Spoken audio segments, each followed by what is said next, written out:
It's the SKOR North Twin Show. All right, SKOR North Extra Innings, little bonus episode as the Twins begin a 3-game series with the Chicago White Sox, the red-hot Chicago White Sox, the Tommy Pham era White Sox, who have not lost a baseball game since playing the Minnesota Twins. Look out, world. Here comes the White Sox. If you thought that was just a pushover team you saw last week, boy, oh boy, you might be in for something more. I don't know if that's the case at all. I truly don't. But jumping on an extra innings pod here, Declan Goff, Ross Brendel, hit that subscribe button and the like button here to help spread the word about the SKOR North Twins show. We appreciate you guys. The Twins have crawled back from the dead. This show has still remained in place and was along for the ride no matter what. So appreciate everyone who has liked this video and has subscribed to the YouTube channel for SKOR North Twins content, whether that's in the extra innings form or in the full form with Mackie Judd and myself. Trevor Plouffe, who was also doing commentary over the weekend and this coming week against the White Sox. He joins every Tuesday, so expect an episode there. Let's start here, though, Ross.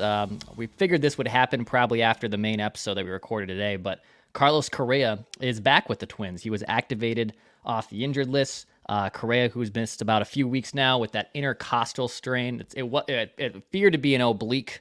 It turned out to be an intercostal. I'm not a medical person. I just text my sister, who's a PA, and she gives me all the medical advice questions, whether they're personal or non-personal. But Correa back, at least from the injured list. He was off to one of his best starts of his career, and he joins a red-hot Twins lineup. So the Twins kind of get at least one of their superstars back here in Carlos Correa as they begin a 3-game series against the White Sox, Ross.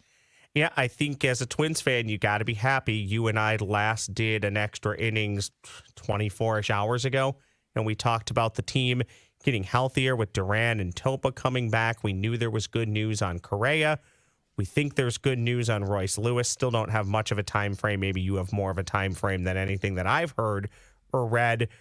But overall, this is good for the Twins. They appear to have, maybe thanks in large part to the schedule, and in my opinion, still doesn't matter. You were presented with an opportunity to win some games. Not only did you do that, you got all of the meat off the bone so far, so to speak, winning 7 in a row against teams that I think we all would have hoped you'd win, what, at bare minimum, Declan 4, but 5 or 6. Right. And they've done that. They've won 7 in a row, and you're getting Correa back at a good time. I mean, he didn't even miss into May, so he's back. He's back in April. So that's a big deal. It's a big deal for this lineup, not even specifically as much maybe for the lineup, Declan. I'm excited about seeing the defense again. I think Willie Castro did fine, but he also had plenty of Willie Castro moments. And that's fine. You're asking him to play a position he really shouldn't be playing every day. But It's nice to get that consistency back at shortstop. I think we'll get into this. I am a little bit surprised at who was expensed to make room for Carlos Correa. But again, you can also view that as a positive, Declan, that there's so much depth on this team as far as the lineup goes that you're probably going to be disappointed when somebody goes out because it is going to be a good player. It's just not the player I suspected it would be. Yeah, so Austin Martin is the one who gets optioned back to St. Paul to make room for Correa coming off the injured list. I thought it was going to be between him and Jose Miranda, and if I was a betting person, and good thing everyone likes to fade my bets, because I would have told you it would have been Jose Miranda, but instead it is Austin Martin who goes down, and Austin Martin not hitting as well as Jose Miranda recently, but if this was more of a Falvey decision or a Rocco decision, I'm sure a little bit of both, I would have probably kept Martin over Miranda for a few reasons. Martin provides much more defensive flexibility. He can play left. He can play center. It doesn't sound like they would love to put him in the infield, but he could play some third base if in a pinch, but that would obviously be more of a predicament than an ideal situation. And he provides speed. He provides a different approach to the plate than Miranda to a degree. I probably would have went with that instead of Jose, who now is still going to be your backup third baseman or platooning third baseman. Might mix in there at DH a little bit. He's a little more limited defensively. Obviously, they viewed Jose Miranda's stretch here as a little bit more important. His bat has been swinging a little bit better. I get the decision. I'm certainly not going to fillet them. To your point, good problems to have when it comes down to one of your superstars coming back and you have to send down a player who might not really be worthy or being deserving of going back to AAA. But I guess maybe they also look at Austin Martin as a guy who's more part of their future plans. It can take more prominent at-bats near the top of the order, too. I would bet that down the line, and if this team, knock on wood, makes the playoffs, I think they'll be getting more contributions from someone like Austin Martin than they will be from Jose Miranda. So good problems to have. I would have done it in an opposite way, but yes, Austin Martin is the lone man out here as Carlos Correa returns. Well, I'll echo everything that you said. I think Jose Miranda has been better at the plate. I don't think anybody is willing to say that Martin's been better as of late, especially the last week or so.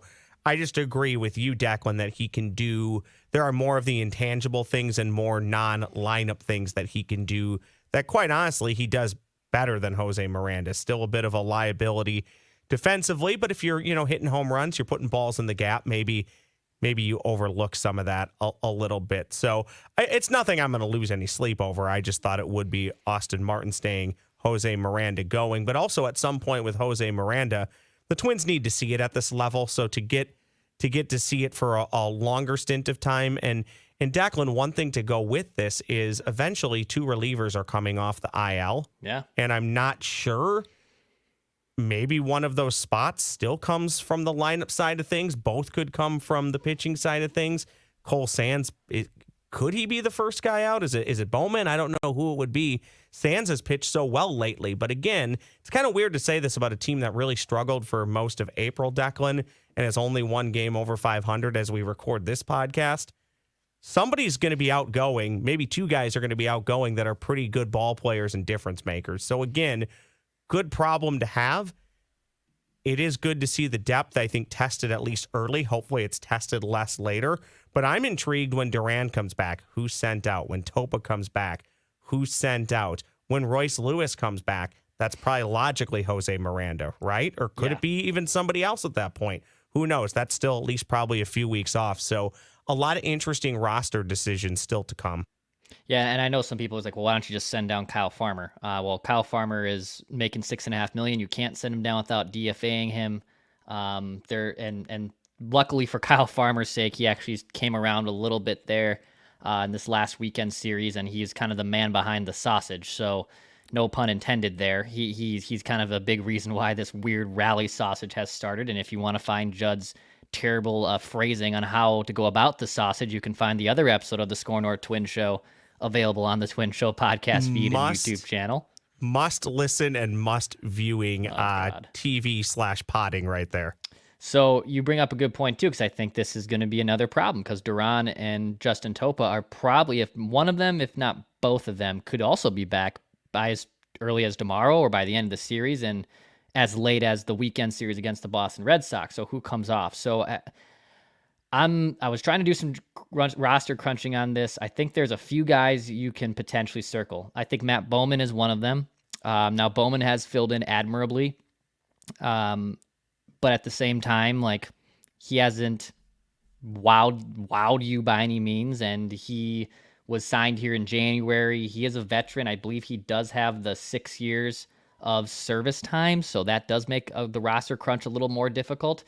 Jay Jackson could be someone they end up just kind of DFAing or also sending to St. Paul, and maybe he gets claimed by waivers. He's been okay, but he certainly isn't high on the pecking order once the other two come back. The other ones that could be, and I don't think they would send down Cody Funderburk, but Funderburk has options. So you have to also kind of remember that unfortunately some of these guys get sent down because of an option game where they still have things to play with. Cole Sands, I'd be shocked. If you would have asked me 2 weeks ago, I think I probably would have had him near the top of the list. Cole Sands has been arguably one of their best relievers now throughout the season, and the bullpen as a whole too. But I'm not trying to make it. I probably am making it sound like the Twins bullpen has limped their way without Duran and Topa. It's actually been the opposite. They've been probably one of the best bullpens in baseball, and now they're getting back 2 guys that were expected to be near the top of their pecking order when they made the Polanco trade, and obviously with Duran being the top guy out of there. So I think between Bowman, maybe Jay Jackson, maybe Funderburk in a roster crunch, but I don't think Funderburk, they like him too much, and he's a situational lefty. They have 3 lefties in the pen, though, which is very rare in the day and age. So there will be more difficult roster decisions that come. And to your point, could be a position player, but I think they'll probably at least have to remove one person from the bullpen, if not 2. A couple things that have stood out to me, and I think we all could have expected that this would happen, and I think we expect that he'll come around. Maybe he won't. He's older, a bit longer in the tooth. Caleb Thielbar has not been good since returning, but also in a large part, this is his on-the-job spring training since he didn't have much of that down in Fort Myers. I almost combined Fort Myers and Florida into one word right there, Fort Myers. The name that you mentioned, Declan, that intrigues me the most that I was going to bring up is Jay Jackson. I know he got a guaranteed deal to be on the roster, but it's a guy that you're already seeing here, Declan, a month into the season. They're really only pitching him when they're winning by a lot or losing by a lot. So it doesn't necessarily seem like they have a ton of confidence in him anyways. And I'll be honest, in free agency, that seemed like an odd signing to be the first team to go all in finally on a guy who's in his, how old is he, Declan? Early 30s? Maybe even mid 30s? No, he's 36 exactly. years old. Yeah. To say, okay, we're gonna give you a roster deal, that seemed interesting to me. My hunch is if you tried to DFA, somebody would swoop in and take him. But that's a name I think to watch. And again, he hasn't been bad, but it just seems like they really don't trust him much. And then you see the stuff, and not to be mean, Declan, obviously far better pitcher than I would ever be, but you see the stuff and it just doesn't look all that good or impressive. So that's a name that I'm going to continue to watch there. And I agree with you. I said Cole Sands, but I don't really believe it. He's been very good. And look, what he allows them to do, Declan, is they can ask him to get 3 outs. They can also ask him to get 6 or 9. He's been able to do both of those things for them so far this year. And that's very valuable to a bullpen, especially when guys like Duran and Topa come back. You're not going to want to be running them out there every day. So to have a guy out there who can eat up some innings longer than maybe 3 or 4 outs, that's very valuable to a team. Yeah, these are the Twins bullpen's been phenomenal. So, someone's going to lose their spot that in normal cases probably wouldn't be deserving of losing their spot. So with Topa coming back, Duran coming back, and maybe they wait on these decisions just because it's going to cause a little bit more thought, and maybe someone unfortunately kind of plays themselves out of the bullpen role this week in Chicago. Like, that's totally plausible. Duran was scheduled to pitch yesterday before the rainout with the St. Paul Saints. Or Topa was, excuse me. Duran pitched on Saturday, so both those guys were still on their rehab assignments, and both of them are going to be with the Twins for sure no later than when the Red Sox come to town on Friday. So these are difficult decisions, good problems to have if you're a Twins fan when you've won 7 in a row.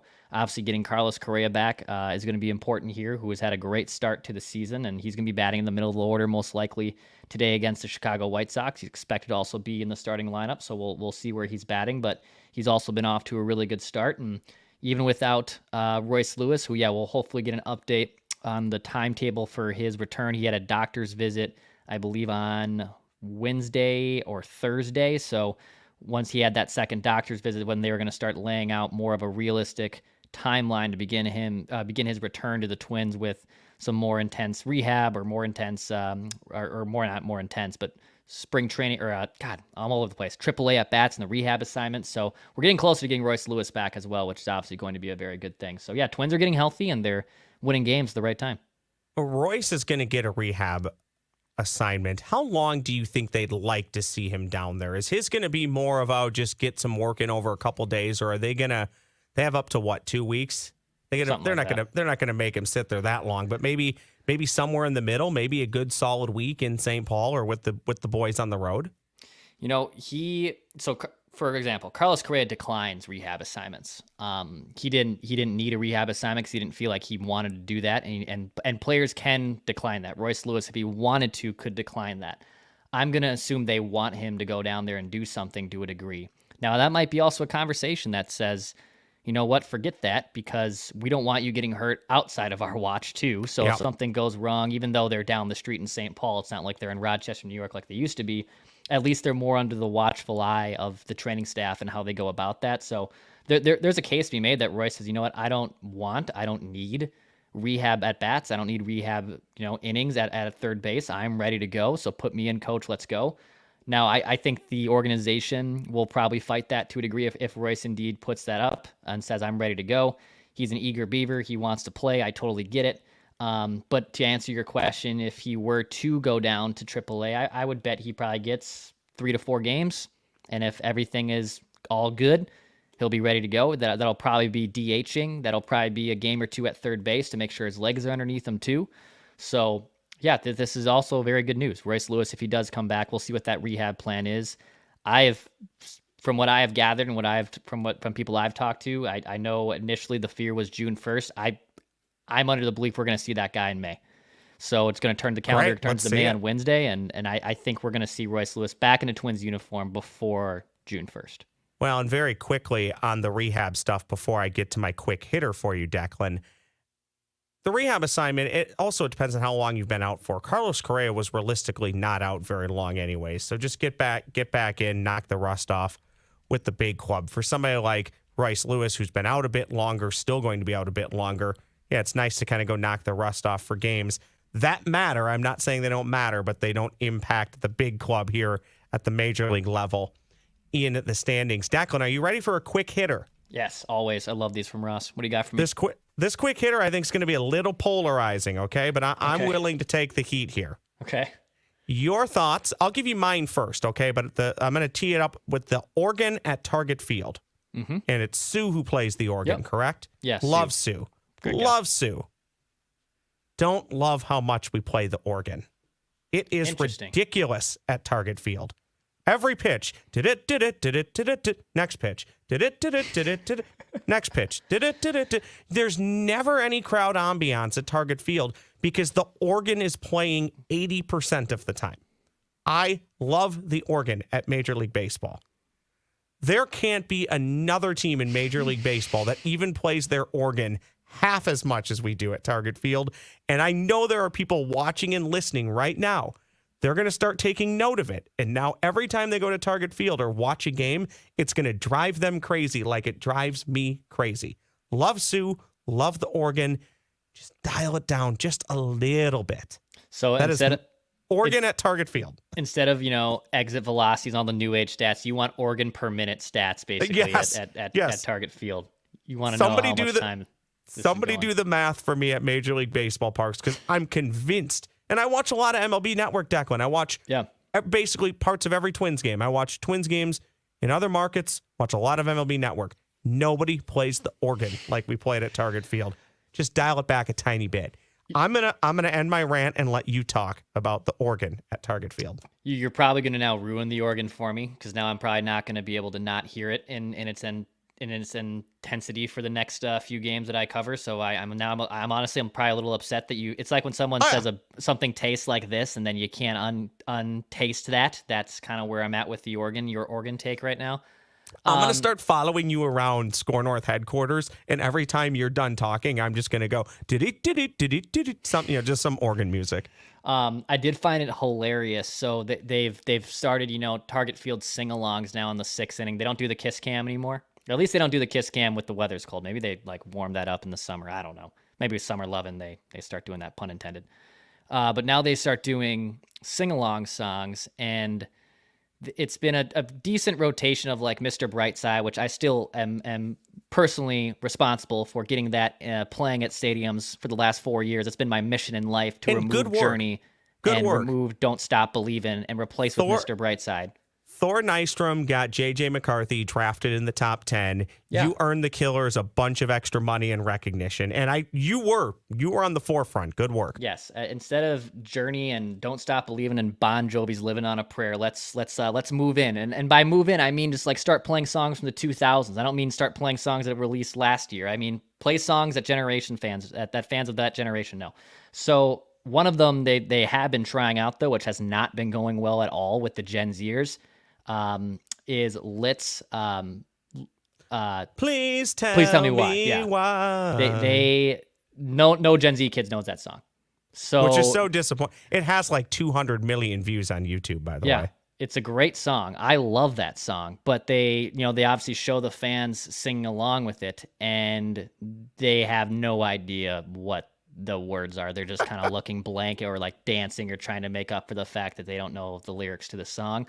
I will add a couple. I've tweeted this a little bit. I probably should honestly just talk to PR because I know they are to a degree taking suggestions. And again, these are selfish ones of mine to a little bit, but I would like Ocean Avenue by Yellow Card. If we're gonna dabble into the Killers, Mr. Brightside, let's just go all into 2004, 2005 hits, which would be also Ocean Avenue. Also Unwritten by Natasha Bedingfield, great song. I don't know if you know that one. That is also great. Of the 3 songs Feel that you've the named. Rain on your skin. Oh, that's the name of that yes, song? Yes, that song. Okay. Great song. All right. So okay. I petitioned for that one. But I mean, it's hard. It's difficult to get like an entire stadium to really know the entire lyrics of a song. But might need to remove lit. Unfortunately, my own worst enemy might unfortunately be going over the heads of the younger generation of Twins fans. And I just, by the way, most people in the live comments agreeing with me on too much organ, but I will say this. That also sounds really bad when I say that like that out of context.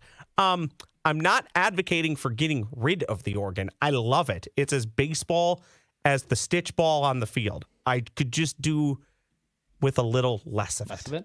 That's what I'm saying. That's my story, Declan, and I'm sticking to it. You can find Ross's hard-hitting questions with me periodically throughout the week on the SKOR North Extra Inning platform. You can find AJ Fredrickson on here. Also, Alex Wested has joined. We'll have a whole roving cast of characters from SKOR North helping me out here on Extra Innings. You can also find the Full Strength Show with Mackie Judd and myself, plus Trevor Plouffe, who will be joining us from his hotel room, I believe, from Chicago, because he's on the call for these games tomorrow on the Twins YouTube channel as well. So hit that subscribe button, hit the like button. We appreciate it. This has been SKOR North Extra Innings. My name's Declan Goff. That's Ross Brendel. We'll be talking at you soon.